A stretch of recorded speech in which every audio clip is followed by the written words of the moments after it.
salah satu reaksi sederhana dari oksidasi Jones, di mana pertama itu kalium dikromat yang akan bereaksi dengan H2SO4 atau asam sulfat yang akan menghasilkan asam kromik.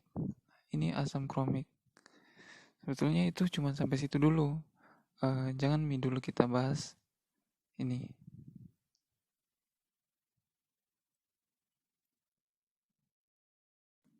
Nah, ini reaksi sederhana dari oksidasi Jones, di mana alkohol yang akan bereaksi dengan asam kromik tadi akan bereaksi dengan katalis asam.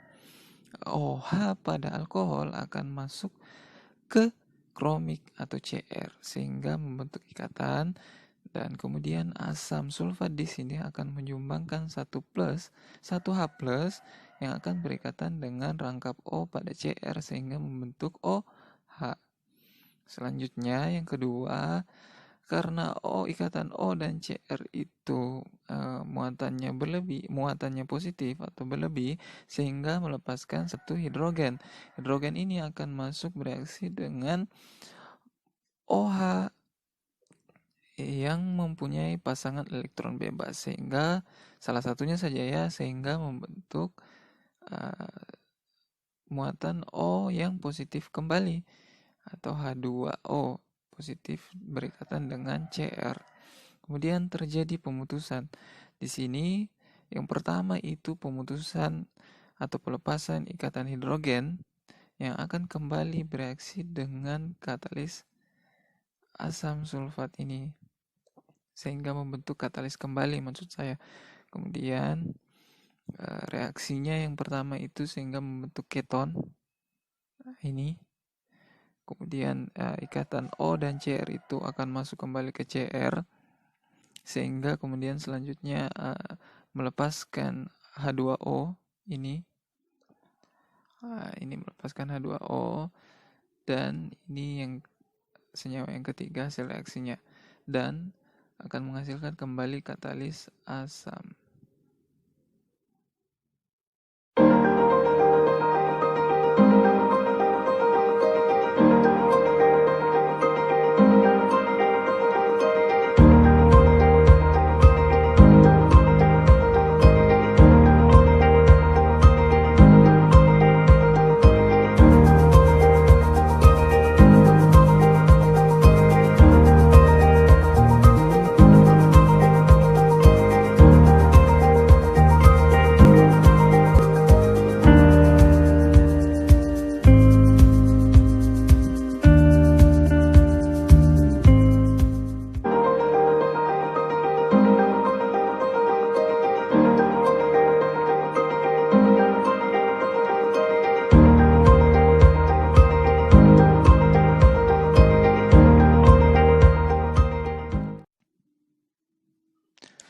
Nah, ini seperti yang dijelaskan, dua kemungkinan hasil yang terbentuk jika dimetil sulfoksida atau DMSO bereaksi dengan oksalil klorida. Nah, ini yang pertama, ini yang kedua. Nah, yang dipakai bereaksi dengan alkohol itu ini. Ini untuk yang pertama dan ini untuk yang kedua. Kalau bedanya, kalau yang pertama itu dia masih struktur panjang seperti ini, tapi yang kedua itu sudah terurai terlebih dahulu menjadi CO2, CO, dan Cl-. Seperti itu. Nah, ini oksidasi alkohol dengan reagen Schwann. Di sini yang pertama, reagen yang pertama tadi kan. Alkohol akan bereaksi dengan reagen Schwann, di mana OH pada alkohol akan masuk bereaksi dengan sulfur S+, sehingga membentuk senyawa seperti ini. Karena muatan O itu positif atau lebih, akan melepaskan satu hidrogen. Hidrogen lepas itu ini. Kemudian membentuk senyawa seperti ini yang kemudian nanti akan terpecah-pecah. Di sini H akan lepas sehingga ikatannya akan masuk membentuk rangkap dengan O yang menghasilkan nanti senyawa keton. Kemudian melepaskan juga CH32 kali S ini. Kemudian ikatan S dan O itu akan terlepas pula membentuk CO2 ini ya, ini, dan akan terputus juga membentuk CO ini dan melepaskan Cl. Kenapa di sini tertulis HCl? Karena hidrogen ini tadi yang lepas di awal akan masuk bereaksi dengan Cl membentuk HCl. Di sini mungkin keliru ya, harusnya di sini HCl saja. Bisa ditulis di sini di atas anak panahnya atau di akhir.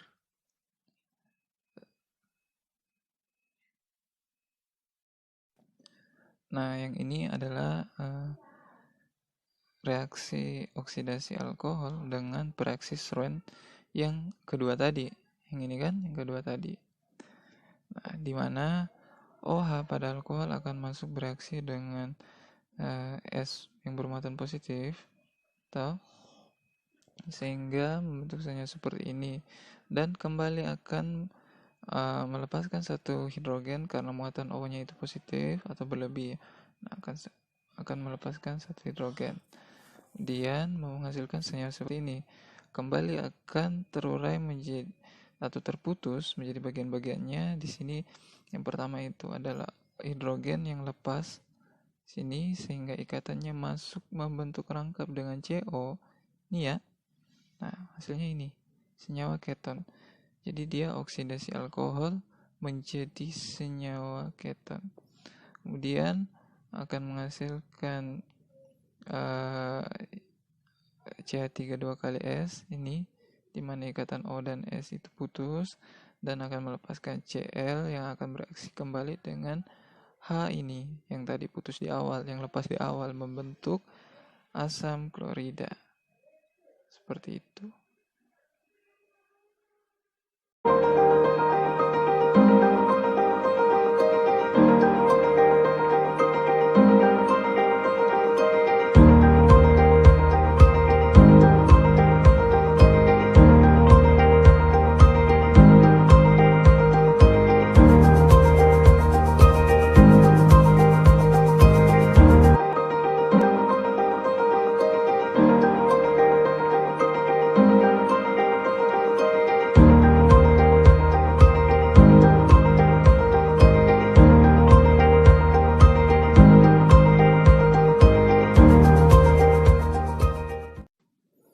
Oke, pertama ini kan reaksi alkana dengan KMnO4 yang menghasilkan senyawa diol.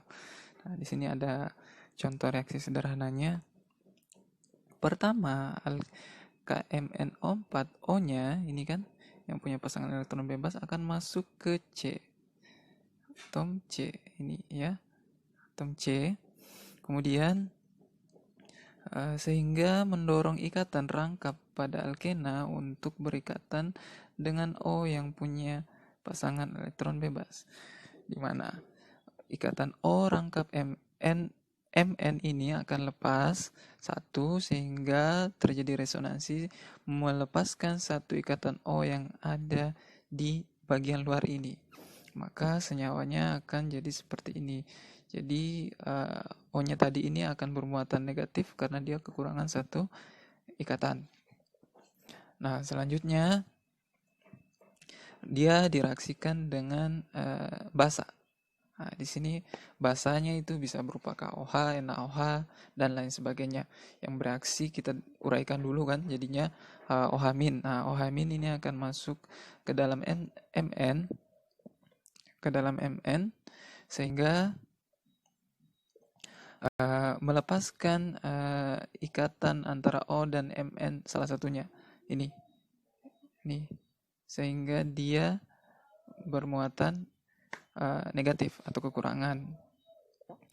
Nah, pada saat O- ini dia direaksikan dengan H2O yang sudah terurai jadi H+ dan OH-.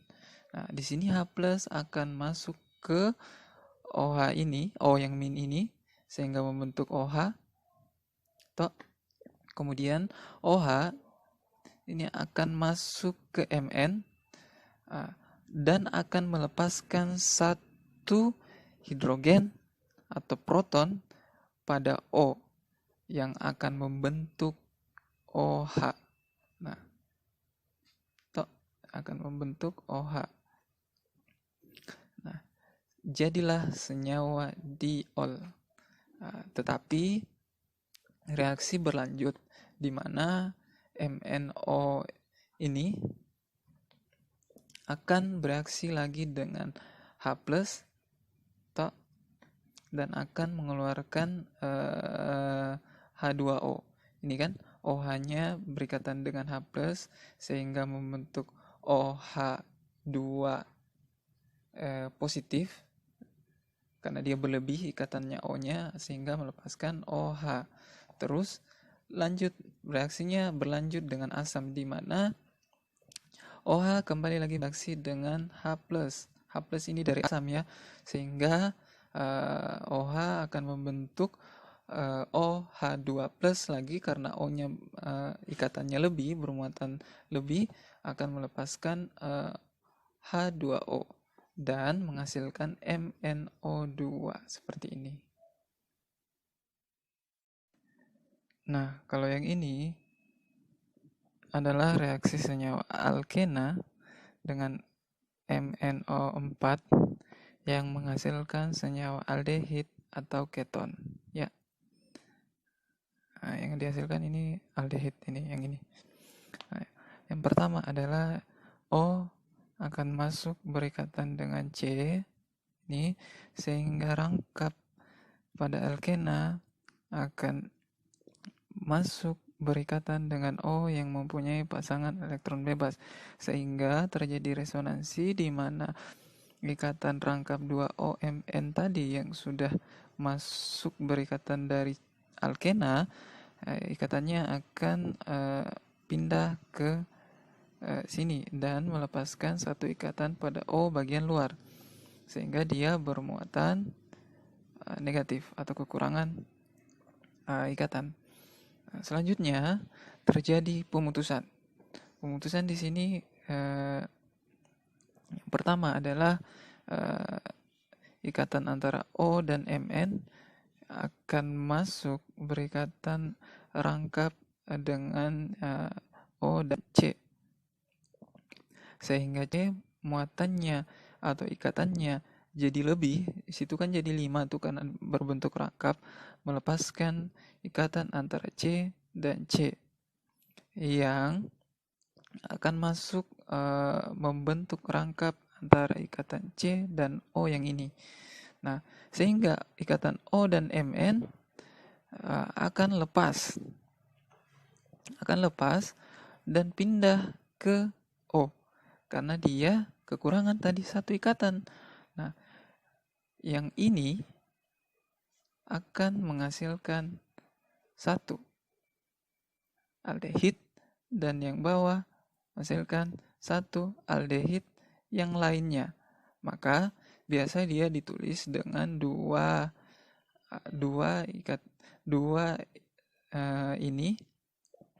senyawa aldehid ini, atau bisa kalian pisah satu sama lain kemudian menghasilkan MnO2 ini.